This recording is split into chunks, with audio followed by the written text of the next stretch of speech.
आज हम सिलाई के ऐसे टिप्स देखेंगे जो हमारे सिलाई को पूरी तरह से टेंशन फ्री करेंगे। तो चलिए शुरुआत करते हैं। नमस्ते, मैं उज्ज्वला पाटिल। क्रिएटिव फैशन में आप सभी का स्वागत है। तो चलते हैं पहली टिप की तरफ।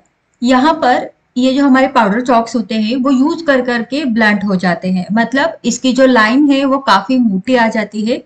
और जब भी हम कोई पैटर्न वगैरह बनाते हैं, ड्राफ्टिंग करते हैं, मार्किंग करते हैं, उस समय पॉइंट टू पॉइंट मेजरमेंट्स डालने के लिए हमें पतली लाइन होना बहुत ज्यादा जरूरी है और इसीलिए चॉक को शार्प रखना बहुत जरूरी है। तो ये जो कैंची है 10 से 15 रुपए में आ जाती है और ये मेरी पुरानी कैंची है जिसने अभी धागा तोड़ना बंद कर दिया था। तो ये चॉक को शार्प करने में बहुत अच्छे से काम कर रही है। तो आपके पास भी अगर ऐसी कैंची नहीं है तो आप खरीद सकते हो, या फिर आपके पास ऐसी ही पुरानी कैंची पड़ी है तो उसका यूज आप कर सकते हो। तो ये देखिए बहुत अच्छे से इसने चॉक को शार्प किया है, बहुत ही थिन लाइन इससे आ रही है। तो ये तो हो गया एक तरीका, और एक तरीका मैं आपको बताऊंगी चॉक को शार्प करने का। तो ये मार्किंग व्हील है, इससे हमारे जो लाइंस होते हैं उनका मार्किंग हम करते हैं। तो इसकी मदद से भी आप चॉक को शार्प कर सकते हो। तो आप देख सकते हो, बस चॉक को आगे पीछे करना है, जो भी चॉक का पाउडर निकलेगा वो इसके बीच में ही रहेगा और चॉक भी शार्प होगा। एक साइड करने के बाद आप दूसरी साइड से कर लीजिएगा, तो इससे भी बहुत अच्छे से चॉक शार्प हो जाता है। तो अगर आपके पास मार्किंग व्हील नहीं है तो आप कैंची से कर सकते हो। तो मैंने दो तरीके बताए हैं, आई होप आपको अच्छे लगे होंगे। तो बढ़ते हैं हमारे अगली टिप की तरफ। Tip number 2। तो जब भी हम कोई हेवी वर्क वाला फैब्रिक स्टिच करते हैं तो उस समय स्टिच लगाना थोड़ा सा मुश्किल हो जाता है। तो पहले आप देखिए, फुट फुट के साथ सिलाई अगर आप कर पा रहे हो तो कर लीजिएगा। अगर फुट की मदद से आपको मुश्किल लग रहा है तो फुट को पूरी तरह से निकाल दीजिएगा। उसके बाद जो भी आपका सीक्वेंस का फैब्रिक है, वर्क का फैब्रिक है, उसके ऊपर सिलाई चलाना आप शुरू कर दीजिएगा, सिर्फ सुई की मदद से। और उंगलियों का थोड़ा ध्यान रखना जरूरी है क्योंकि अभी फूट नहीं है। और कपड़े को जो है आपको उंगलियों से सरकाना है क्योंकि यहाँ पर अभी फूट नहीं है कपड़ा सरकाने के लिए। अब आप देख सकते हो यहाँ पर मेरा थोड़ा सा कपड़ा उछल रहा था, इसीलिए मैंने एक कागज की पट्टी को काटा है, उसको नीचे की तरफ रख दिया। अब ये कपड़ा ज्यादा उछलेगा नहीं और सिलाई भी अच्छी आएगी। तो आप पहले देखिए बिना कागज के टुकड़े की सिलाई आ रही है या नहीं। अगर आ रही है तो आप चला सकते हो, अगर नहीं आ रही है तो आप नीचे कागज के टुकड़े को रख दीजिएगा, जैसे मैंने अभी पट्टी काट कर रखी है। और हाँ, यहाँ पर आपको उंगलियों से ही यानी हाथ से ही कपड़े को सरकाना है क्योंकि यहाँ पर फूट नहीं है कपड़ा सरकाने के लिए। तो आपको हाथ से ही कपड़े को सरकाते हुए सिलाई को लगाना है। सिलाई आपके अच्छे से आ जाएगी, कोई प्रॉब्लम नहीं है और आपका वर्क भी खराब नहीं होगा।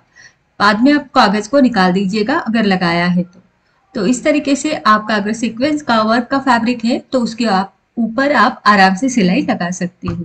तो ये थी मेरी दूसरी टिप, कैसी लगी जरूर बताना। अब पढ़ते हैं हमारी अगली टिप की तरफ। Tip number 3। तो क्या आपको पता है कि नॉचेस और कट्स में क्या फर्क है, कहाँ पर लगाए जाते हैं? तो यहाँ पर आप देख सकते हो, ये गोलाई है अंदर की गोलाई और ये जो गोलाई है कपड़े की ये बाहरी गोलाई है। तो कई बार हमारे डिजाइन में बाहरी गोलाई और अंदर की गोलाई दोनों का यूज होता है। जैसे कि अंदर की जो गोलाई होती है वो नेक में वगैरह ज्यादा यूज होती है। तो जब भी आप नेक को पलटते हैं, फ्यूजिंग पेपर लगाते हो, कोई भी पट्टी लगाकर पलटते हो, तो वैसे में हम कट्स लगाते हैं। कि मतलब कि जब भी हमारी अंदर की गोलाई होती है वहां पर हमें कट्स लगाने होते हैं, और जब भी हमारी कुछ इस तरीके की बाहर की गोलाई होती है वहां पर हमें नॉचेस लगाने होते हैं। तो ये मैं प्रैक्टिकली आपको दिखा दूंगी। तो बाहरी गोलाई हमारी कहाँ कहाँ पर होती है? जब भी आप कोई ओवरलैप स्लीव्स बना रहे हो या फिर प्रिंसेस कट ब्लाउज हम स्टिच करते हैं, प्रिंसेस सीम जो प्रिंसेस लाइन होती है वो भी बाहरी गोलाई की होती है, तो वहां पर हम नॉचेस लगाते हैं। अब देखो ये वाली जो पट्टी है पलटने के बाद अंदर चली जाएगी। जब भी कोई बाहरी गोलाई होती है और पट्टी को पलटना होता है तो पलटने के बाद ये पट्टी यानी कि ये कपड़ा सिलाई मार्जिन अंदर की तरफ जाकर इकट्ठा होता है, कपड़ा एक दूसरे के ऊपर चढ़ता है क्योंकि अंदर की गोलाई बाहरी गोलाई से कम है, इसीलिए कपड़ा इकट्ठा होता है, एक दूसरे के ऊपर चढ़ता है और ऊपर की तरफ कपड़े के बंचेस नजर आते हैं, मतलब कपड़े का चढ़ा उतार नजर आता है। तो ऐसा ना दिखे इसीलिए हम यहाँ पर कपड़े को कम कर देंगे। ठीक है, तो कम करने के लिए हम नॉचेस लगाते हैं, यानी तिकोन शेप में इसको कट करते हैं, इसको नॉचेस बोलते हैं। अब जब हम इसको पलटेंगे तब ये पट्टी अंदर चली जाएगी और अंदर चले जाने के बाद ये इकट्ठा होगी। अगर ये इकट्ठा भी होती है तो एक दूसरे के ऊपर कपड़ा नहीं आएगा, क्योंकि हमने एक्स्ट्रा का कपड़ा निकाल दिया है, मतलब हमने यहाँ पर नॉचेस लगा दिए हैं। तो अंदर जब ये पलटेगी तो एक दूसरे के ऊपर अगर चढ़ती भी है तो कपड़ा इकट्ठा नहीं होगा। तो ये समझ में आ गया कि नॉचेस हमें कहाँ पर लगाने हैं। तो जैसे आप ब्लाउज स्टिच करते हो, उसमें प्रिंसेस कट होता है। प्रिंसेस कट स्टिच करने के बाद, वो गोलाई स्टिच करने के बाद आपको नॉचेस लगाने हैं, क्योंकि वो भी बाहरी गोलाई है। अब देखते हैं अंदर की गोलाई जब होती है तो वहां पर हम कट्स क्यों लगाते हैं। तो ये जो पट्टी है गले की, वो पलटने के बाद अंदर चली जाएगी। जब ये अंदर चली जाएगी तो इसको फैलना है, इस पट्टी को फैलना है, इसीलिए हम इसको कट्स लगा देंगे। क्योंकि अंदर की गोलाई में जब पट्टी पलटती है तो उसको फैलना होता है, और फैलने के लिए हमें उसको जगह देनी है, उसको कट्स लगाने हैं। तो इसीलिए हम कट्स लगाते हैं। और ये कट्स लगाते टाइम आप पूरा सिलाई तक इसको लेके जाओ, बस सिलाई के ऊपर कट ना जाए, इसका ध्यान रखना है। क्योंकि अगर पूरा कट, कई बार हम पूरा कट नहीं देते और ऊपर से सलवटें नजर आती है, इसीलिए पूरा कट देना है। ठीक है, तो कट्स हमने दे दिए। अब पलटने के बाद ये आप देख सकते हो, जितना आप अच्छे से कट दोगे उतना ही ऊपर की तरफ कम सलवटें नजर आएगी और उतना फिनिशिंग अच्छा आएगा। अब देखिए पट्टी मैंने पलट दी है, चाहे आप बाय स्ट्रिप लगाओ या फिर फ्यूजिंग पट्टी लगाओ, आपको कट से नहीं। तो ये देखिए पट्टी फैल गई है अंदर की तरफ जाकर। तो फैलने के लिए हम इसको कट देते हैं ताकि पट्टी अच्छे से फैले और ऊपर से पैटर्न हमारा फ्लैट नजर आए। तो कई बार ऐसा होता है कि हमें बताया जाता है कि कट्स लगाने हैं तो कट्स लगाओ, नॉचेस लगाने हैं तो नॉचेस लगाओ, लेकिन इसके पीछे का रीजन नहीं पता होता। तो मुझे लगा कि ये भी आपके साथ शेयर करना जरूरी है। आई होप आपको अच्छा लगा होगा। तो ये देखिए यहाँ पर कपड़ा इकट्ठा नहीं हुआ है, आप देख सकते हो ये कपड़ा अंदर जाकर इकट्ठा होता है। ठीक है, जब भी कोई भारी गोलाई होती है तो हमने जो एक्स्ट्रा का कपड़ा है वो नॉचेस के तौर पर उसको कट कर दिया है। तो अगर कपड़ा इकट्ठा होता भी है तो ये देखिए, अगर ये पट्टी इकट्ठी होती भी है तो एक दूसरे के ऊपर नहीं चढ़ेगी और ऊपर से फ्लैट नजर आएगी। आई होप आपको समझ में आ गया होगा। तो जब भी आप आगे से कोई भी पैटर्न बनाओ तो देखिए बाहर की गोलाई किस और है, अंदर की गोलाई किस और है, और कहाँ पर नॉट्स और कट्स लगाने हैं। तो बढ़ते हैं हमारी अगली टिप की तरफ, टिप नंबर 4। तो कई बार क्या होता है, हम पैटर्न वगैरह बहुत अच्छे से स्टिच हो जाता है, पूरा आयरन हो जाता है, लेकिन कहीं कहीं पर इस तरह के दाग छूट जाते हैं चौक के। तो ये दाग खासकर फीके कपड़े के ऊपर रह जाते हैं। तो उसके लिए एक छोटी सी ट्रिक है, आपके पास नेल पेंट रिमूवर है या फिर डेटॉल है, दोनों में से कोई भी चीज है, आप उसकी मदद से इन दाग को हटा सकते हो। क्योंकि इन दोनों में एक कॉमन चीज होती है इथेनॉल, जो स्टेन को रिमूव करने में बहुत अच्छे से काम आती है।